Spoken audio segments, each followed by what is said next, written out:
मन में है विचार नकली, थाली में अचार नकली। देखो कैसा दिन है आया, मठ में शंकराचार्य नकली। नमस्कार, मैं हूं शिव पांडे और आज हम बात करने वाले हैं शंकराचार्य पर छिड़े हुए नए विवाद की। दरअसल पूर्व शंकराचार्य स्वरूपानंद सरस्वती के ब्रह्मलीन होने के बाद शंकराचार्य बनने का मामला सुप्रीम कोर्ट चला गया था, लेकिन उसी के बाद अभिमुक्तेश्वरानंद सरस्वती को शंकराचार्य घोषित कर दिया गया था। लेकिन कल यानी कि 21 जुलाई 2024 को पूर्व शंकराचार्य स्वरूपानंद सरस्वती के शिष्य स्वामी गोविंदानंद सरस्वती ने प्रियंका गांधी वाड्रा का एक लेटर दिखाते हुए यह कहा कि अभिमुक्तेश्वरानंद सरस्वती वास्तव में शंकराचार्य है ही नहीं। उन्होंने बताया कि वास्तव में शंकराचार्य पद के उत्तराधिकारी वह थे, लेकिन जब मामला सुप्रीम कोर्ट में चल रहा था तो 13 सितंबर 2022 को कांग्रेस नेत्री प्रियंका गांधी वाड्रा ने अभिमुक्तेश्वरानंद सरस्वती को एक पत्र लिखकर शंकराचार्य शब्द से संबोधित किया और इस पत्र को लेकर अभिमुक्तेश्वरानंद सरस्वती सुप्रीम कोर्ट पहुंच गए।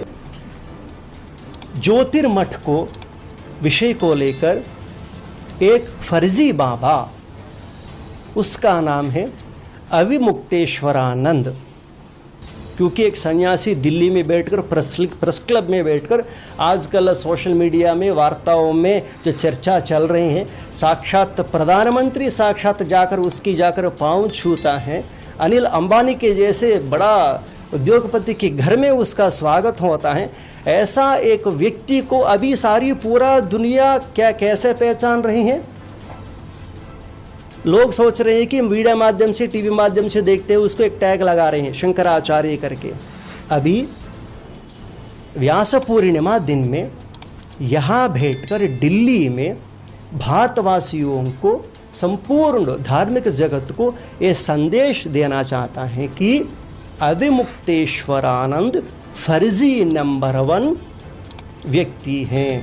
उसकी नाम को साधु या संत या सन्यासी लगाना बहुत दूर की बात है, तो शंकराचार्य के नाम तो भूल ही जाइए, क्योंकि अभी वर्तमान में ज्योतिर्मठ विषय को लेकर मामला सुप्रीम कोर्ट में चल रही है। ये साफ साफ इतना ही नहीं, अभिमुक्तेश्वरानंद का जो पूरा इतिहास है दुनिया के सामने रखना चाहता है। इसमें आपका क्या संबंध है, अभिमुक्तेश्वरानंद का आपका क्या संबंध है?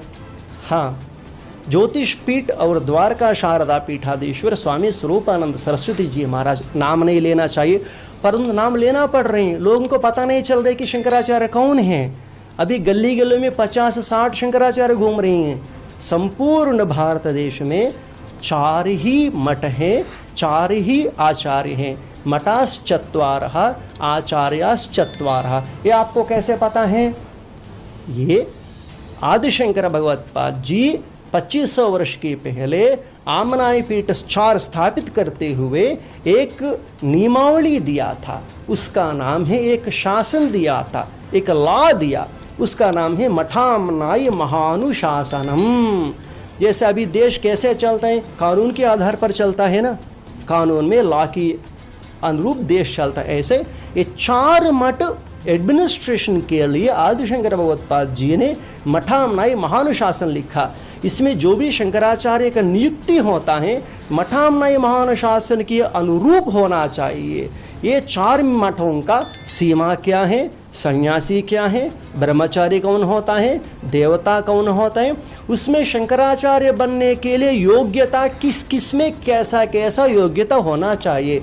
यदि कोई ढांबिक व्यक्ति, फर्जी व्यक्ति ऐसा लक्षण नहीं होते हुए कब्जा करने के लिए कोई कोशिश करने लगा तो आदिशंकर भगवत्पाद जी ये भी लिख दिया कि समाज का, पंडितों का, विद्वत मनीषियों का कर्तव्य है कि ऐसा चोर लोग, अब सावधान से सुनिए क्योंकि हमें एक पद उपयोग कर रहे हैं, सन्यासी होते हुए दूसरा लोगों को चोर बोलना उतना सम्मानजनक नहीं है, क्योंकि हमको भी पीड़ा लगता है, परंतु चोर ही होता है। चोर तो पुलिस नहीं होता है ना, ऐसा चोर का चोर ही लक्षण होता है। ऐसा अभिमुक्तेश्वरानंद चोर, ये पद से उपयोग करने में कोई संकोच नहीं है।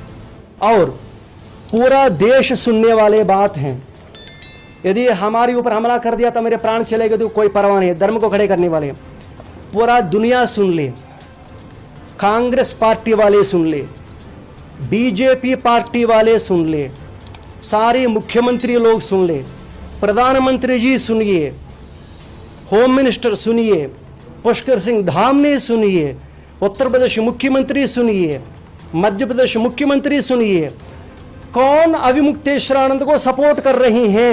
एक डॉक्यूमेंट पर्याप्त है, पूरा इसका पूरा कॉपी में उतर जाएगा। अभी गलत मत समझिए, हमारी गुरुजी के ऊपर भी लोग इल्जाम लगाते थे कांग्रेस का है, परंतु गुरुजी एक सिस्टमेटिक धर्म के काम करते थे। अभी अविमुक्तेश्वरानंद को संपूर्ण रूप से बैकअप दे रहे हैं कांग्रेस पार्टी। लिख लीजिए, आप हमसे पूछे कि क्या प्रमाण है, आपकी सामने रख रहे हैं लेटर, हमें जूम कीजिए, आपके सामने रख रहे हैं letter.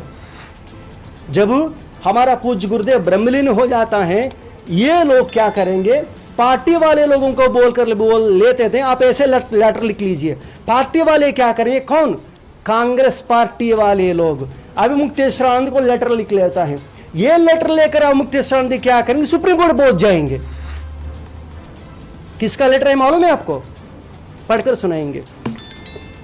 All India Congress Committee, Priyanka Gandhi Vadra, general secretary. Letter कब लिखा, 13 सितंबर 2022। Revered Shankaracharya Avimukteshwaranand Saraswati ji. Who is writing this, कृपया कांग्रेस वाले सभी लोग सुन लीजिए। प्रियंका वाड्रा आप भी सुन लीजिए, प्रियंका वाड्रा जी को समझा रहे हैं हमें। सुप्रीम कोर्ट में केस चल रही है, सुप्रीम कोर्ट स्टे लगा दिया था। आप अविमुक्तेश्वरानंद को शंकराचार्य के रूप में संबोधित करते हुए कैसे पत्र लिखा। अभी अविमुक्तेश्वरानंद क्या करेंगे, ये पत्र को सुप्रीम कोर्ट में सबमिट करेंगे, सुप्रीम कोर्ट से अनुरोध करेंगे कि कांग्रेस पार्टी वाले लोग हमको मान लिया शंकराचार्य। कितना मूर्खता की बात है ये। देश जनता से पूछ रही है, अरे भैया शंकराचार्य को तय करने वाले कांग्रेस लोग तय करेंगे क्या, समझ रहे ना। अभी ये नरेंद्र मोदी के विरोध में खड़े हो गए हैं ना, इसको बैक पुशअप कौन दे रही है, प्रियंका वाड्रा।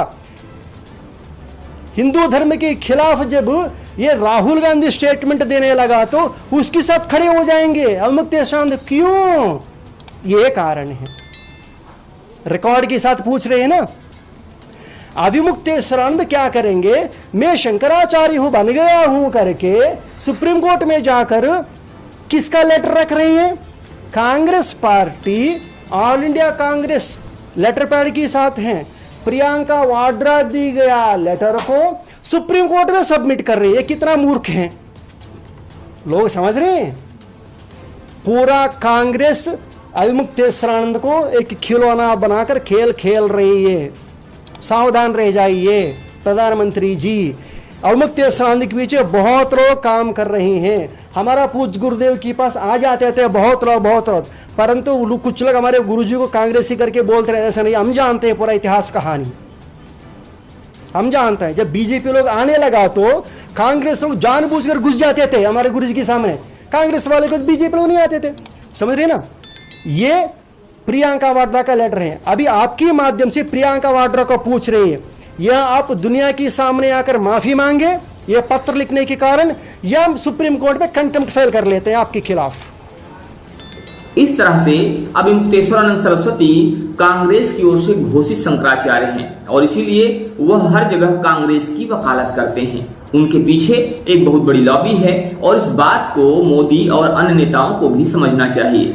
अब नकली शंकराचार्य पर उठा यह विवाद काफी तूल पकड़ता हुआ दिखाई दे रहा है। हालांकि शंकराचार्य अविमुक्तेश्वरानंद सरस्वती पर पहले भी कई बार इस बात को लेकर आरोप लगते रहे हैं कि वह कांग्रेसी विचारधारा से प्रभावित हैं। 2019 में तो उन्होंने मोदी के खिलाफ चुनाव में अपना कैंडिडेट तक उतारने की बात कर दी थी। अक्सर कांग्रेस की नीतियों की तारीफ करते हुए भी उन्हें देखा जाता है। हाल ही में संसद भवन में राहुल गांधी के बयान पर जब भाजपा समर्थक राहुल गांधी पर हिंदू विरोधी होने का आरोप लगा रहे थे, तब भी स्वरूपानंद सरस्वती सामने आए थे और उन्होंने कहा था कि राहुल गांधी का बयान कहीं भी गलत नहीं है और उसमें हिंदुओं को हिंसक बताने जैसी कोई बात नहीं की गई है। ये जो बात आप बता रहे हो कि राहुल गांधी ने ये कह दिया कि हिंदू धर्म के विरुद्ध बात कह दी। तो जब ये बात हमको बताई गई तो हमने राहुल गांधी का पूरा प्रवचन, जो भाषण उन्होंने संसद में दिया था, उसको निकाल करके देखा और हमने उसमें पाया कि वो तो ऐसा कह ही नहीं रहे हैं। वो तो कह रहे हैं कि हिंदू धर्म में हिंसा का स्थान ही नहीं है। तो जब वो साफ कह रहे हैं कि हिंदू धर्म में स्थान नहीं है, तो फिर उनके ऊपर ये आरोप लगाना कि उन्होंने हिंदू धर्म के विपरीत कोई बात कही है, उनके आधे वक्तव्य को, अंश को निकाल करके और उसको फैला करके, ये हम समझते हैं कि अपराध है, दुष्प्रचार है और ऐसा करने वाले को दंडित किया जाना चाहिए, चाहे वो पत्रकार और चैनल ही क्यों ना हो। गलत है। उस व्यक्ति ने जो बात कही ही नहीं है उसके लिए उसका विरोध करना और उसके लिए उसको दोषी बनाना सही नहीं है। उन्होंने साफ कहा कि हिंदू ऐसा नहीं कर सकता, बहुत साफ कहा, हिंदू हिंसा नहीं कर सकता। बाद में उन्होंने कहा कि जो लोग उनको उन्होंने अपने सामने जो अमुक पार्टी के सरकार के लोग हैं उनको देख करके कहा कि आप लोग अपने आप को हिंदू कहते हो और हिंसा नफरत फैलाते हो। तो उनका कहना केवल उस पार्टी विशेष के लिए था। हिंदू समाज के लिए उन्होंने पहले ही, इसके ठीक पहले जो वक्तव्य दिया है उसमें हिंदू की बात कही है। तो हमने वो पूरी बात देख ली, इसलिए हमारे मन में उसके लिए कोई बात नहीं। अब देखना यह है कि असली और नकली शंकराचार्य का यह विवाद कब थमता है। लेकिन आइए आपको बताते हैं कि आखिर शंकराचार्य की उपाधि मिलती कैसे है और हिंदू धर्म में इसकी क्या अहमियत है। क्योंकि जिस तरह शंकराचार्य का विवाद गरमाया हुआ है उससे ये बात काफी ज्यादा तूल पकड़ती हुई दिखाई दे रही है। और अब मामला इस बात को लेकर भी फंसा हुआ है कि आखिर अगर शंकराचार्य का चयन गलत ढंग से हुआ है तो इसका असली चयन होता कैसे है। धार्मिक मान्यताओं के मुताबिक आदि शंकराचार्य ने देश में मठों की शुरुआत की थी। इन्हें जगत गुरु भी कहा जाता है। उन्होंने अपने प्रमुख 4 शिष्यों को देश के 4 दिशाओं में स्थापित किया था और मठों की जिम्मेदारी दी थी ताकि सनातन धर्म का प्रचार प्रसार हो सके। इन मठों के प्रमुख को शंकराचार्य कहा जाता है। सनातन धर्म में शंकराचार्य को सर्वोच्च पद दिया गया है। शंकराचार्य हिंदू दार्शनिक और धर्मगुरु होते हैं। इन्हें जगत गुरु के नाम से भी जाना जाता है और सनातन धर्म की रक्षा और प्रसार इनका मुख्य कार्य होता है। और इसीलिए शंकराचार्य ने अपने 4 प्रमुख शिष्यों को देश के 4 दिशाओं में स्थापित किए गए मठों की जिम्मेदारी दी थी। अब आइए आपको बताते हैं कि आखिर मठ या पीठ क्या होते हैं और सनातन धर्म में इनकी क्या महत्ता है। सनातन धर्म के मुताबिक मठ में गुरु अपने शिष्यों को सनातन धर्म की शिक्षा और ज्ञान देते हैं। यह आध्यात्मिक शिक्षा होती है। हालांकि इसके साथ ही मठों में जीवन के कुछ अहम पहलू, सामाजिक सेवा, साहित्य आदि का भी ज्ञान देते हैं। मठ एक ऐसा शब्द है जिसके बहुधार्मिक अर्थ हैं। देश में 4 प्रमुख मठ द्वारका, ज्योतिष, गोवर्धन और श्रृंगेरी पीठ हैं। दरअसल संस्कृत में मठों को ही पीठ कहा जाता है। अब बात यह भी आती है कि आखिर इन पीठों में शंकराचार्यों का चयन कैसे होता है।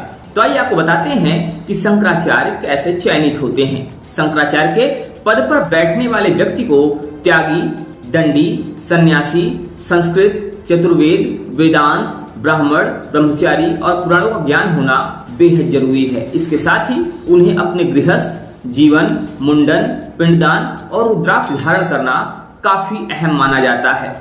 शंकराचार्य बनने के लिए ब्राह्मण होना अनिवार्य है, जिन्हें 4 वेद और 6 वेदांग का ज्ञाता होना चाहिए।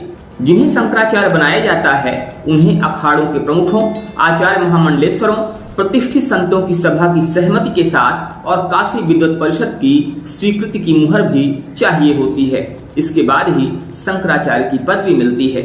अब अभिमुक्तेश्वरानंद सरस्वती पर जो विवाद है वो कहाँ तक सही है, ये जांच का विषय है, ये देखने वाली बात है। अब देखना ये भी है कि क्या काशी विद्वत परिषद की स्वीकृति इसमें वास्तव में सही थी या किसी दबाव में थी, ये देखने वाली बात होगी। अब देखने वाली बात यह है कि विवाद कब तक थमता है और इस विवाद का क्या असर होता है। फिलहाल आप बने रहिए हमारे साथ और देखते रहिए आपका अपना चैनल अखंड भारत आज तक न्यूज। जय हिंद, जय भारत।